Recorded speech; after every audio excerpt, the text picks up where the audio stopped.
Banyak yang merasakan praktik penegakan hukum yang seolah tajam ke bawah, tumpul ke atas. Gak bahaya tak? AHY sebut era Jokowi demokrasi menurun, AHY malah bongkar aib SBY di masa lalu. Ditulis oleh tim redaksi jurnal, dikutip dari berbagai sumber. Dia mengatakan ini adalah obstruction of justice. Dan itu tidak boleh terjadi di Indonesia. Bener, tapi telat. Itu udah terjadi di era Bapak lu. Dan Pak Jokowi juga akan selalu lebih baik dari Pak SBY sampai hari ini dan sampai kapanpun. Karena ya apa yang prestasi yang dilakukan oleh SBY apa gitu. Jadi saran saya bagi Demokrat ya introspeksi lah. Mengkritik itu boleh, silahkan. Tapi kalau Anda nyinyir, mempermasalahkan dan membandingkan dengan zamannya SBY, itu Anda bunuh diri namanya. Halo, kembali berjumpa dengan suara Fani Bakri di channel Media 45. 10 tahun memegang kemudi Republik Indonesia, Susilo Bambang Yudhoyono dinilai lebih banyak gagal dibanding Jokowi yang belum sampai 3 tahun mengambil alih kemudi. Namun AHY terus-menerus membela SBY dengan menyerang Jokowi dengan cara membabi buta. Ketua Umum Partai Demokrat Agus Harimurti Yudhoyono menyindir praktik penegakan hukum yang terjadi di Indonesia saat ini, di mana hukum seolah tumpul ke atas tapi tajam ke bawah. AHY turut mempersoalkan praktik penegakan hukum yang kerap hanya tajam ke lawan politik atau oposisi. Hal itu disampaikan AHY dalam sambutannya di Puncak Milad ke-21 PKS, Istora Senayan, Jakarta pada Sabtu 20 Mei 2023. Ribuan kader PKS yang hadir di dalam Istora Senayan pun berteriak, "Betul!" Menurut AHY, penguasa tidak boleh menggunakan instrumen hukum untuk mengamankan kawan politik dari kasus hukum. Jika itu sampai terjadi, maka penguasa telah melakukan pelanggaran berupa obstruction of justice atau menghalang-halangi penegakan hukum. Di sisi lain, kata AHY, memanfaatkan instrumen hukum untuk menyerang lawan politik juga salah. AHY menganggap itu sebagai penyalahgunaan kekuasaan. AHY mengatakan, baik praktik abuse of power dan obstruction of justice oleh penguasa itu tidak seharusnya terjadi di Indonesia. Dia menilai, jika hal tersebut terus terjadi, maka demokrasi akan mengalami penurunan. Apa yang diungkapkan oleh AHY tidak seperti yang ia klaim, karena semua yang AHY ungkapkan justru bertentangan dengan fakta yang ada. Fakta yang ada, era SBY lah yang justru demokrasinya yang turun, membungkam para pengkritik. Tak perlu kita membuka data lama mengenai berapa banyak aktivis hingga pejabat yang dilaporkan karena mengkritik saat eranya. Bahkan mantan Ketua KPK, Antasari Azhar sendiri mengaku dikriminalisasi SBY. Harusnya ada pengusutan lebih jauh mengenai kasus mantan petinggi KPK ini.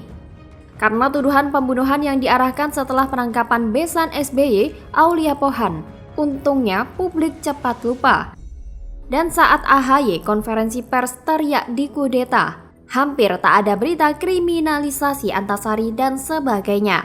Maka kini rasanya mereka harus diingatkan lagi soal Demokrat yang bukan milik SBY atau dinasti Cikeas.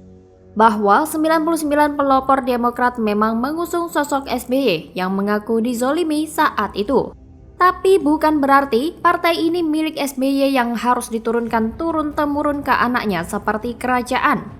Sebelum jauh-jauh menyebut era Jokowi anti kritik atau membungkam lawan politiknya, berkacalah dulu dengan sepak terjang Pepo dengan Demokrat yang seperti air susu dibalas air tuba. Seharusnya AHY dan Demokrat berkaca pada dirinya sendiri yang terkesan anti kritik terhadap suara internal partai, bahkan acuh dengan masukan dari pendiri Demokrat sendiri.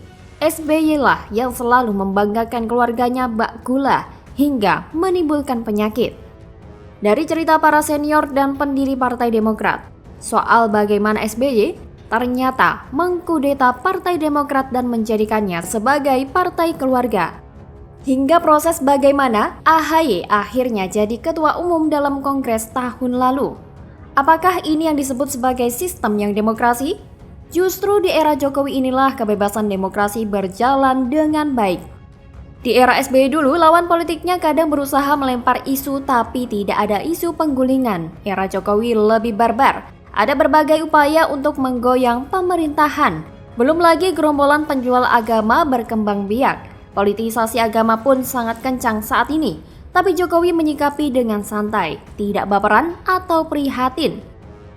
Sedangkan zaman SBY dulu tak ada orang teriak kriminalisasi ulama, tak ada pengaitan isu melalui agama, tak ada isu-isu PKI, justru zaman SBY jauh lebih enteng dan ringan. Makanya bisa sambil bikin album lagu kan? Kita malah mau lihat apakah SBY seperti Jokowi yang saat ini diserang lewat politisasi wabah corona, isu PKI dan narasi khilafah yang bergerak diam-diam. Mungkin media sosialnya bakal diupdate tiap menit selama sebulan. Bagaimana kalau menurut Anda?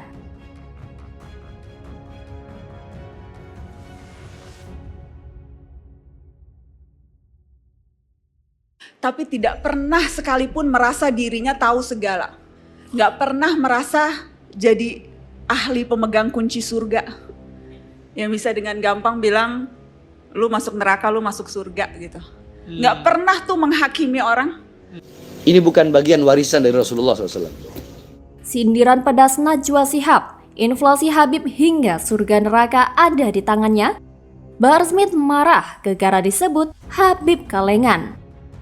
Ditulis oleh tim redaksi jurnal, dikutip dari berbagai sumber. Ustadz, kiai, gus, siapapun di dalam ceramahnya, ya, di depan orang halayak ramai, ya, menghina habaib, ya, menghina habaib, menfitnah habaib, sampai bilang habaib itu nggak ada, padahal udah ana jelaskan tadi. Ini ustadz, kiai yang butuh dibimbing.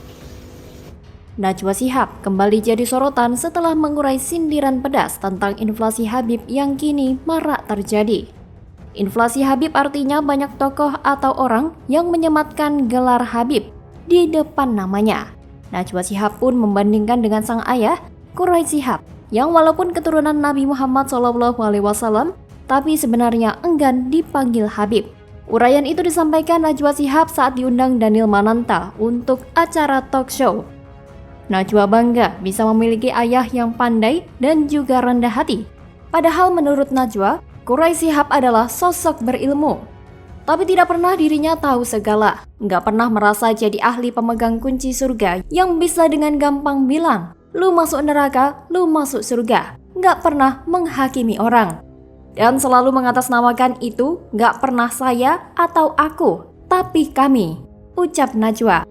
Selain rendah hati, Quraisy Shihab di mata Najwa juga sosok yang tidak gila hormat. Hingga kini Quraisy Shihab enggan dicium tangannya, kecuali oleh anak cucunya.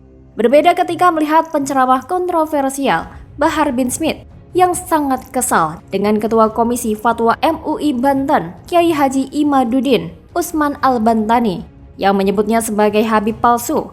Bahar Smith benar-benar tak terima dengan pernyataan tersebut. Sebelumnya, Kiai Haji Imaduddin Usman Al-Bantani telah menerangkan seputar bantahannya terhadap nasab Bahar Smith, keturunan Nabi dalam artikel di laman Nahdlatul Umum dengan judul Menjawab Bantahan Nasab Bahar Smith. Dalam tulisan itu disimpulkan, keluarga Habib Ba'alawi yang menjadi akar nasab Bahar bin Smith atau Sumaid tertolak secara ilmiah dengan keturunan Nabi Muhammad SAW karena keluarga ini bernisbah kepada Ahmad bin Isa. Setelah 651 tahun dari wafatnya Sayyid Ahmad bin Isa tanpa sanad, kitab-kitab yang ditulis terdekat dengan masa Sayyid Ahmad bin Isa tidak mengonfirmasi adanya Alawi dan Ubaidillah sebagai cucu dan anak dari Ahmad bin Isa. Kedudukan riwayat nasab semacam Ba'alawi ini dalam ilmu hadis menurut Imaduddin masuk dalam kategori maudru atau palsu.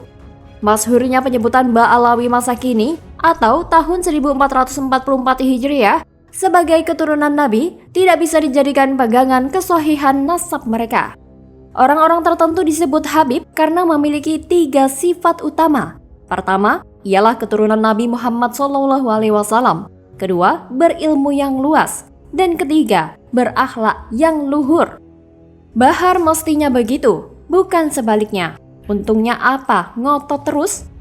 Jualan nasab, ngaku cucu atau keturunan Nabi sampai mesti bongkar dan rusak makam Nabi untuk buktikan karena ada tantangan. Padahal banyak cara lain. Itu pun kalau si Bahar mau.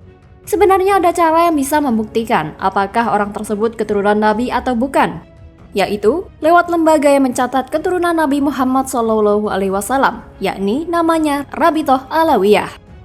Gelar Habib adalah gelar yang diberikan kepada seseorang yang merupakan keturunan Nabi Muhammad SAW. Gelar Habib juga untuk menunjukkan kemuliaan orang yang memilikinya. Najwa menguraikan arti Habib sebenarnya di mata Quraisy Shihab. Habib artinya dicintai dan mencintai. Jadi nggak cukup kalau hanya dicintai, tidak punya kedengkian, harus selalu rahmat, selalu terbuka pada perbedaan. Beberapa tindakan yang dilakukan Bahar Smith dinilai kurang layak disandang oleh seorang Habib. Masyarakat tidak memungkiri bahwa Bahar Smith adalah keturunan Nabi Muhammad SAW. Namun melihat perilakunya beliau, masyarakat tampaknya mulai enggan untuk menyematkan gelar Habib di depan namanya. Tentu kita sudah mengetahui tingkah Bahar Smith dari dulu hingga sekarang. Tindakannya yang cenderung anarkis menjadi pengacau bagi persatuan. Ceramah-ceramahnya cenderung berisi kasar dan menebar kebencian. Jadi, bagaimana kalau menurut Anda?